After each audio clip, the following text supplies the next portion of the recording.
Hi friends, అందరికీ నమస్కారం అండి. మా యొక్క యూట్యూబ్ ఛానల్ సమాచార సమీక్షకి స్వాగతం. ఈరోజు మనం ఈ వీడియోలో ఆశా స్కాలర్షిప్కు సంబంధించినటువంటి వివరాల గురించి తెలుసుకుందాం. ఇందులో ముఖ్యంగా ఎవరైతే పేదరికంతో బాధపడుతూ ఆర్థికంగా వెనుకబడినటువంటి బిలో మధ్యతరగతి కుటుంబానికి చెందినటువంటి వారి చదువులలో సహాయం అందించేందుకైతే స్టేట్ బ్యాంక్ ఆఫ్ ఇండియా వారు ముందుకు వచ్చారండి. అయితే ఈ యొక్క స్టేట్ బ్యాంక్ ఆఫ్ ఇండియా వారు స్కాలర్షిప్లను ఎలా ఇస్తారు, ఎవరెవరికి ఇస్తారు, దీనికి సంబంధించి విధి విధానాలు, స్కాలర్షిప్ రూపేణా ఎంత ఇస్తారు, ఎలా అప్లై చేయాలి, దీనికి ఏమైనా ఎగ్జామ్ ఉంటుందా, కావాల్సిన డాక్యుమెంట్స్ ఏంటి అనేటటువంటి విషయాలను మనం వివరంగా తెలియజేస్తాను. స్కిప్ చేయకుండా మీరైతే వీడియోని చివరి వరకు చూడండి. మీరైతే వీడియోను చూస్తున్నారు కానీ ఛానల్ని అయితే సబ్స్క్రైబ్ చేయట్లేదు. Please subscribe my channel.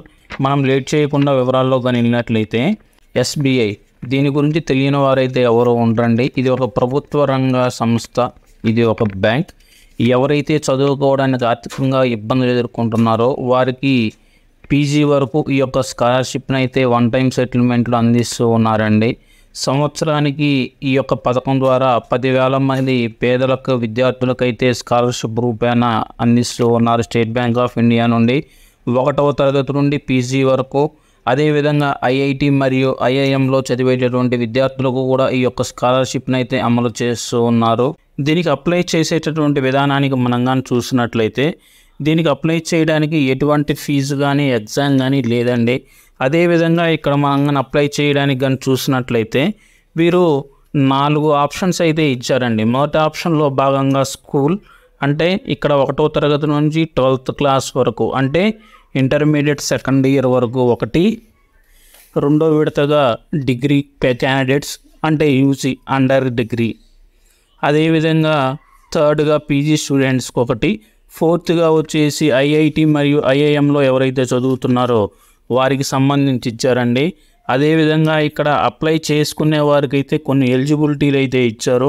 ఆ యొక్క ఎలిజిబిలిటీ మనం కానీ చూసినట్లయితే ఈ స్కాలర్షిప్కి అప్లై చేసుకునేటటువంటి వ్యక్తి ఖచ్చితంగా వాళ్ళు ఇండియన్స్ అయితే అయి ఉండాలి. అదేవిధంగా రెండవదిగా మనం కానీ చూసినట్లయితే వారికి ఖచ్చితంగా 75% మార్కులు అయితే గత విద్యా సంవత్సరంలో వచ్చి ఉండాలి.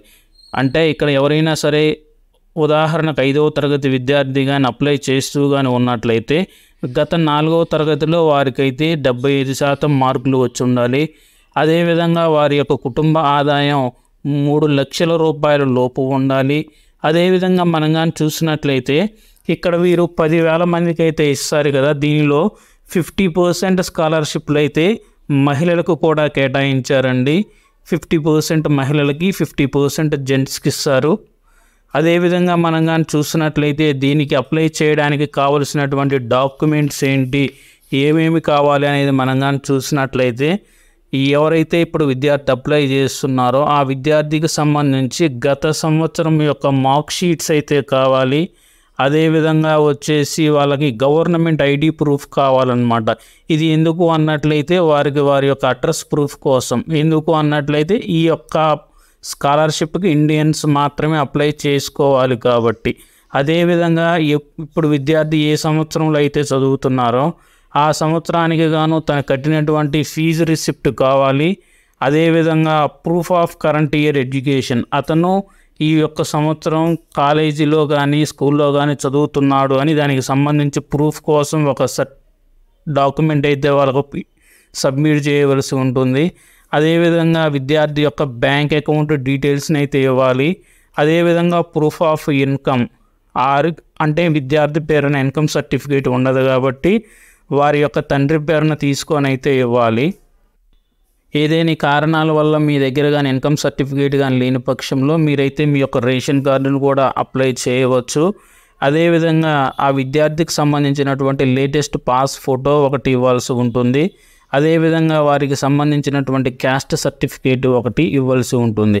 వీటన్నిటినీ డాక్యుమెంట్స్ని స్కాన్ చేసి మీరు ఏదైతే ఆన్లైన్లో అప్లికేషన్ పెడతారో ఆన్లైన్లో అప్లికేషన్ పెట్టే టైంలో ఈ యొక్క డాక్యుమెంట్స్ అన్నిటినీ కూడా మీరు అప్లోడ్ చేయవలసి ఉంటుందండి.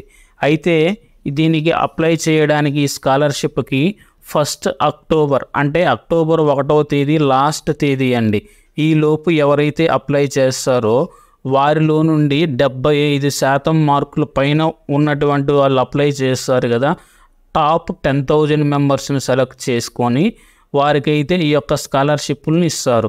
ఈ యొక్క స్కాలర్షిప్ అమౌంట్ అనేటటువంటి విద్యార్థి చదివేటటువంటి తరగతులను బట్టి మారుతూ ఉంటుందండి. 1వ తరగతి నుండి ఇంటర్మీడియట్ సెకండ్ ఇయర్ వరకు ఎవరైతే విద్యార్థులు ఈ స్కాలర్షిప్కి అప్లై చేశారో వారు కానీ దీనికి కానీ శాంక్షన్ కానీ అయినట్లయితే వారికి 15,000 రూపాయలను సింగిల్ ఐటెంలో స్కాలర్షిప్ రూపేణా ఈ యొక్క స్టేట్ బ్యాంక్ వారు ఇస్తారు. అదేవిధంగా మనం కానీ చూసినట్లయితే డిగ్రీ స్టూడెంట్స్కి అయితే 50,000 రూపాయలను, ఒకవేళ పోస్ట్ గ్రాడ్యుయేట్ స్టూడెంట్స్ కానీ సెలెక్ట్ అయినట్లయితే వారికి అయితే 70,000 రూపాయలను, అదేవిధంగా ఐఐటి మరియు ఐఐఎంలో చదివేటటువంటి విద్యార్థులకు కూడా 70,000 రూపాయలను స్కాలర్షిప్ రూపేణా స్టేట్ బ్యాంక్ ఆఫ్ ఇండియా వారు వన్ టైం అంటే ఒకే సెటిల్మెంట్లో వారి యొక్క బ్యాంక్ అకౌంట్స్లో అయితే ఈ స్కాలర్షిప్ డబ్బులను జమ చేస్తారండి. భారతదేశంలో చదువుకునేటటువంటి నిరుపేదలకు, మధ్యతరగతి వారికి వారి యొక్క చదువుకు ఆర్థిక పరిస్థితులు అనేవి అడ్డం రాకూడదు అనేటటువంటి ఉద్దేశంతో స్టేట్ బ్యాంక్ ఆఫ్ ఇండియా వారి యొక్క పథకాన్ని అయితే అమలు చేశారండి. దీన్ని అందరూ సద్వినియోగపరచాలని కోరుకుంటూ ఈ యొక్క వీడియోని అయితే ఇక్కడితో ముగిస్తున్నానండి. Thanks for watching. Please subscribe my channel.